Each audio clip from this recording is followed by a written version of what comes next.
Et oui, on va reparler de notre bon Bali national, Bali le clown, Bali Papa Yo-Yo, bref, on le sait tous très bien qui c'est maintenant. On a tous très bien compris également quel est son petit jeu, puisque oui, carrément il l'assume, ça y est, c'est fait. Sur le média qui s'appelle le média Ouma. Hein, ça vous laisse un peu présager des sujets qui sont traités sur ce média très charmant et qui sonne très français. Eh bien, il a déclaré littéralement qu'il appelait à une insurrection populaire en cas de victoire du RN. Voilà, il appelle à la révolution, à la révolte, il appelle à la violence. Eh oui, et on va en parler parce que c'est assez scandaleux. On va également faire le tour de ces deux trois petites occupations à côté. Vous allez voir que, encore une fois, c'est très intéressant. C'est toujours pareil. C'est comme d'habitude. Hein, c'est tout ce qui est anti-français, Bali est dedans.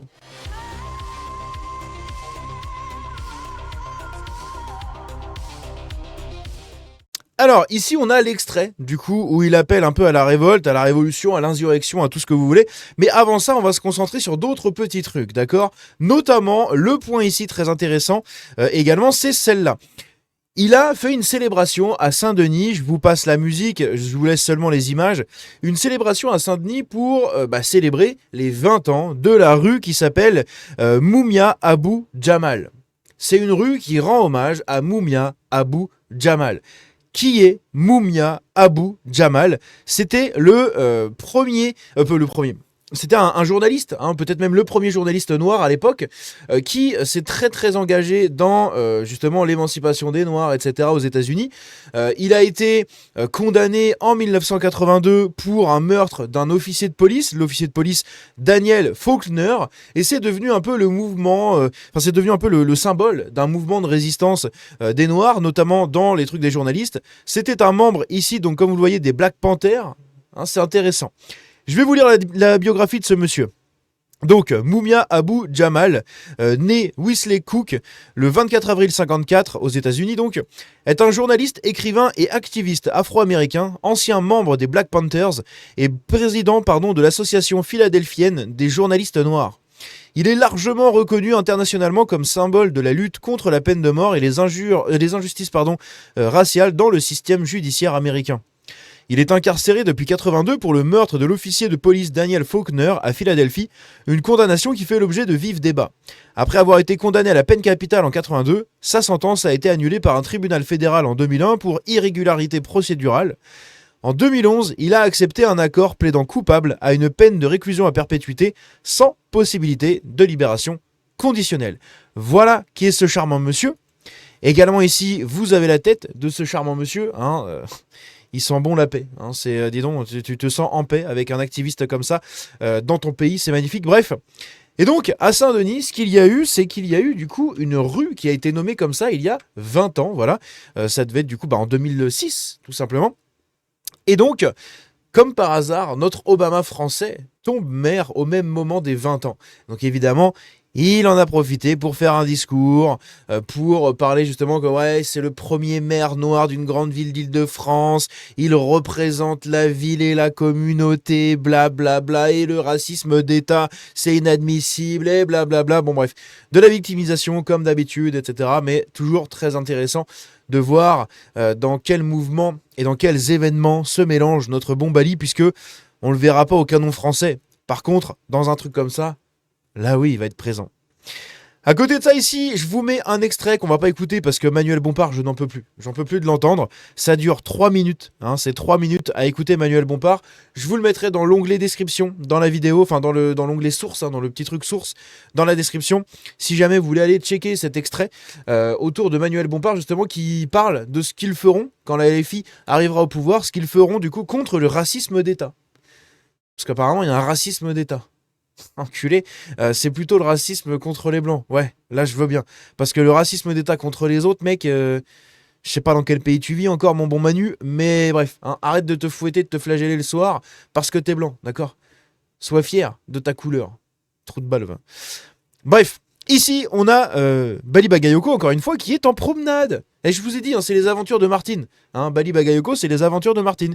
Puisqu'ici, c'est après Bali à la célébration de la rue, Bali qui ouvre des portes, Bali qui discute des marchés aux puces et des petits marchés, des petites brocantes avec ses habitants. Ici, on a Bali qui visite le chantier de la nouvelle piscine de Ville-Tanneuse. Voilà, il enfile son plus beau casque pour mettre à l'abri son cerveau énorme. Hein. Waouh, il a vraiment un très gros cerveau à mettre à l'abri.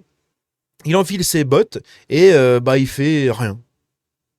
Voilà, il fait le politicien. Hein, pour quelqu'un qui veut défendre sa ville, etc. Qui sont les personnes, je pense, à Saint-Denis, parce que là, ici, on a une vidéo intéressante, mais le mec qui passe son temps à nous dire oui, sur l'immigration, il n'y a rien, il n'y a rien. Qui est avec lui, là? Il n'y a pas beaucoup de personnalités, enfin de personnes venant de l'immigration dans les hautes strates d'un chantier. Donc là, il y en a un ou deux. Le reste, c'est quand même très autochtone, hein, si vous voyez ce que je veux dire. Donc notre bon Bali est tout fier, il est tout content d'aller visiter ce chantier. Voilà, je sais pas, il n'y a pas les vélos gratuits, il n'y a pas le désarmement de la police, il y a juste la protection des vendeurs à la sauvette. C'est tout ce qu'il a réussi à faire dans son programme et à décrocher le portrait de Macron. Mais visiblement, il y a une piscine aussi qui va être ouverte. Donc écoutez, amusez-vous bien avec ça.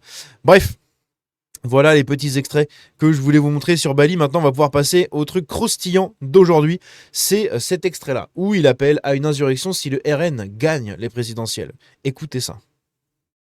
En 2027, si on a Jordan Bardella ou Marine Le Pen élus au second tour, qu'est-ce qui se passerait? On fait un peu de prospective, là. Selon vous, à votre échelle de maire de Seine-Saint-Denis.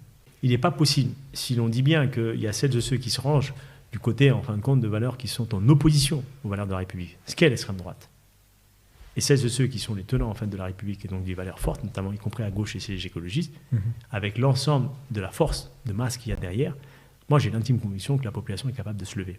Et cette forme d'insurrection populaire, elle ne sera possible que si déjà on redonne en fait du pouvoir à la base. Les mots sont importants parce que vous appelez à l'insurrection populaire. Bien sûr, l'insurrection populaire au sens, bien sûr, lever de la population de manière importante, parce que c'est malheureusement toutes les réformes importantes dans ce pays se sont faites par une insurrection populaire. C'est-à-dire la prise de la Bastille, tous ces sujets-là, c'est des choses qui sont liées en fait à l'histoire de France. Et c'est bien parce qu'à un moment donné, il y a une forme d'indignation populaire qui se traduit par une mobilisation de masse. Et qui fait qu'à un moment donné, on met tout le monde sur trembleur. Et c'est comme ça, en fait, qu'on arrive à avoir des victoires. Alors attention, parce qu'on va vous reprocher d'appeler à l'insurrection, monsieur Bagayoko. Oui. Et il s'en bat les couilles, il s'en fout. Bali est au-dessus de ça, mon cher monsieur. Mais en fait, ce que certains diront, c'est qu'aujourd'hui, Bali, c'est pas un gourou. Et que les gens, ils sont à la fois conscientisés et qu'en fait, ils n'ont pas besoin d'appel. Voilà, donc, vous avez compris, hein, je vous remets la fin. Hein. Ce que certains diront, c'est qu'aujourd'hui, Bali, c'est pas un gourou et que les gens, ils sont à la fois conscientisés et qu'en fait, ils n'ont pas besoin d'appel. Voilà. La France Insoumise, c'est exactement, enfin les militants de la France Insoumise savent exactement ce qu'il faut faire. Ils n'ont pas besoin d'appel, ils le savent. Et là-dessus, est-ce qu'on peut lui reprocher d'avoir dit ça? Je sais pas. Hein, d'appeler indirectement à l'insurrection, ou d'appeler directement à l'insurrection, à la révolte, etc., en cas de victoire du RN, oui. Mais c'est surtout que, en fait, il en a rien à foutre, puisque de toute manière, il le dit lui-même. Les militants de la France Insoumise, messieurs, dames, sont déjà branchés pour faire ça. Voilà. Ils sont branchés pour faire ça, ils sont conscientisés, ils savent que si le RN passe, ils savent quelle sera leur mission, quel sera leur combat. Ça sera de retourner le pays. D'accord? Mais c'est pas Jean-Édouard de Nation, de la Sorbonne, qui va venir retourner le pays. Il va instrumentaliser Rachid Abdel et Kader Moussa Abdelhamed, tout ce que tu veux. C'est eux qui vont retourner la France sous les ordres des gauchistes. Et oui, c'est comme ça que ça s'est toujours passé. Et c'est comme ça que ça se passera également.